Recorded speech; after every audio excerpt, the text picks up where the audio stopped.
Isaac came in and told us that he felt like in the first half he was, he was more focused on not fouling than he was playing with the aggressiveness that he should be. And he said he tried not to be so timid in the second half. What did you notice that he did so much better in the second half? Was it just that? Well, it's really what he's done the whole season so far. He's been simple. He's cut down on his turnovers. To get 24 points in 20 minutes and not turn the basketball over and make his free throws, it's it's a complete opposite.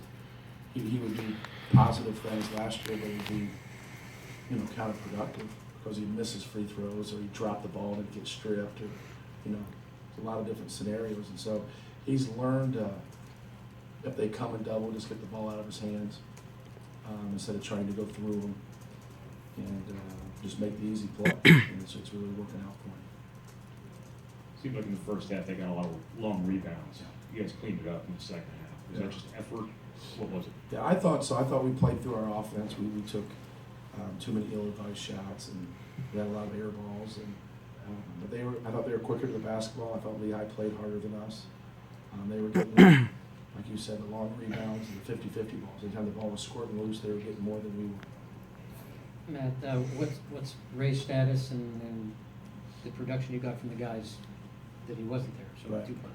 Well, he obviously is going to try to play on Tuesday, but we'll see. We'll see how he does tomorrow. See how he does on Monday.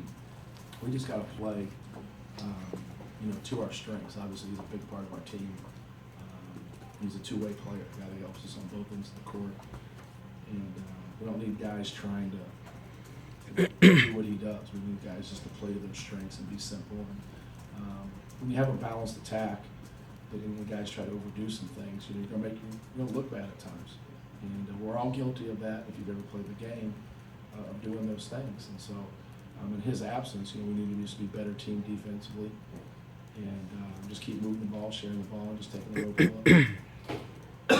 Matt, you got a terrific, I would think, plus minus tonight from Hill and Thompson. 23 points, 7 rebounds, 2 assists, 1 turnover. Yeah. They were 5 for 5 from the field and 12 for 14 and did a pretty good job defensively. Yeah, very efficient. Obviously, scoring 23 points between them and shooting 5 times. It's a pretty good night. But I thought they took care of the basketball and got us an offense and just did some simple things for us. And as a point guard, that's so important that PJ hit a timely 3. And anytime your point guards, can not turn the ball over and make the free throws, take care of their defensive assignment, it really helps when you got good size and skilled guys to go with. Johnny specifically said there was a film session with you which kind of helped encourage him to be more aggressive. Mm-hmm.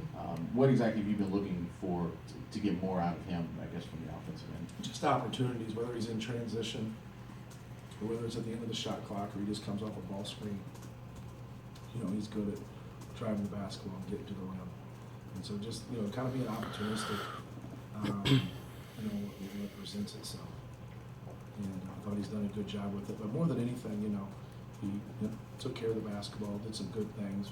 It's like he's just got to learn he's when you keep changing systems, it's his third system. It takes a little bit of time. There's little things that he's just got to pick up on, and he's adjusting. So it takes a little bit of time. With Vince Edwards tonight, maybe not his biggest, flashiest game, not huge numbers, but just looked like he had a solid game. What did you see from him? I thought he was great. I think he gets frustrated a little bit. He's advanced his offensive game and had some good looks that didn't go down, but he stayed within himself and has 9 points, 10 rebounds, 7 assists, 1 turnover. It's pretty solid for a combo forward that can play a couple different positions, guard a couple different guys. And he's just a good all-around player. And I thought he helped us tonight, especially in a couple stretches, by just moving the ball and passing the ball and not letting the ball stick in our hands. The reason Johnny and PJ were able to obviously score as many points as they did on as few attempts as they took was because of the free throw shooting. You guys looked through 6 games like a much better free throw shooting team. Now, obviously, everybody wants to make the free throws, but what kind of luxury is that for this team, the way it's constructed in terms of the contact around the basket and just whatnot? Well, it's great because there's one was a drive, I think. PJ got the one on the technical. But a couple were just like common fouls, were already in the bonus, and they stepped up and knocked their free throws down. And I think it's huge. Anytime, you make the other team, pay for fouling, especially when it's a common foul and you're not reacting. It's just, it's random and they foul, and you're stealing points. You got to steal points on the glass and transition on the free throw line. There's somewhere where you got to get points. If you're not getting points in one of those three areas, you're running in trouble. Coach, 6 straight wins to start the season, something that has been done in a few years. Just what's impressed you the most throughout this run thus far?